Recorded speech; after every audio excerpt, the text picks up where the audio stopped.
Assalamualaikum warahmatullahi wabarakatuh. Saya Aulia Astikaningsi, NIM 19591022 dari kelas PGMI 2A, Institut Agama Negeri Islam Curug, akan menjelaskan tentang hadis dhaif.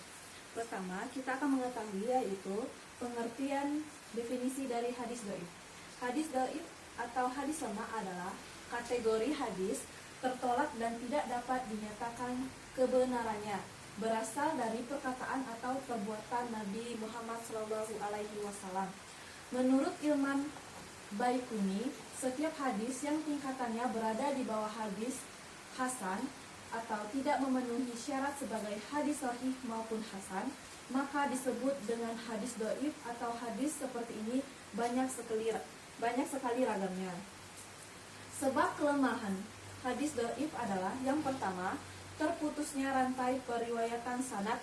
Yang kedua, adanya kelemahan atau cacat pada seorang atau beberapa orang penyampaian riwayat perawi hadis tersebut. Macam-macam hadis dhaif. Terdapat berbagai tingkatan derajat hadis lemah, mulai dari yang lemahnya, ringan hingga parah bahkan palsu. Ibnu Hibban telah membagi hadis dhaif menjadi 49 jenis. Di antara macam-macam tingkatan jenis hadis dhaif yaitu syadz atau ganjil, hadis yang menyelisihi riwayat dan orang-orang thiqah atau terpercaya, atau didefinisikan sebagai hadis yang hanya diriwayatkan melalui satu jalur, namun perawinya kurang terpercaya. Yang kedua, mursal, hadis yang disebutkan oleh tabi'in langsung dari Rasulullah SAW tanpa menyebutkan siapa sahabat yang melihat atau mendengarkan langsung dari Rasulullah SAW.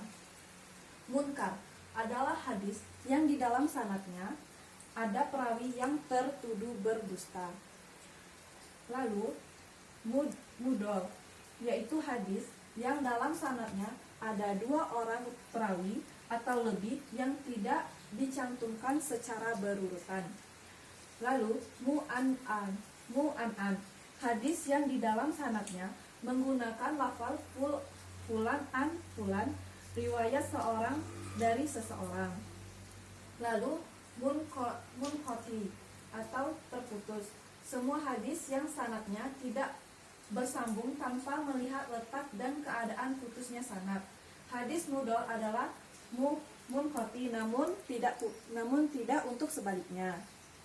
Mudraj, perkataan yang diucapkan oleh selain Nabi yang ditulis bergandengan dengan hadis Nabi sehingga dapat dikira sebagai bagian dari hadis.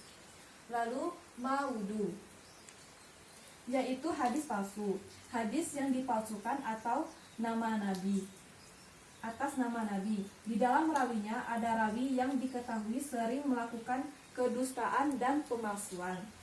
Lalu batil, yaitu sejenis hadis palsu yang jelas-jelas menyelisihi prinsip-prinsip syariah.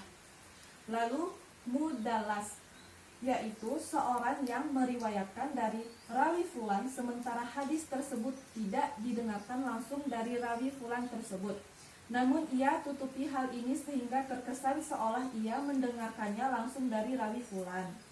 Lalu mudtorib, yaitu guncang, adalah hadis yang diriwayatkan melalui banyak jalur dan sama-sama kuat masing-masingnya dengan lafaz yang berlainan atau bertentangan.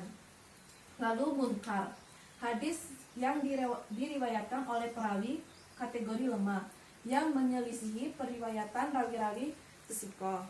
Baiklah, itulah penjelasan saya tentang hadis dhaif. Lebih dan kurang saya mohon maaf. Wabillahi taufiq wal hidayah. Wassalamualaikum warahmatullahi wabarakatuh.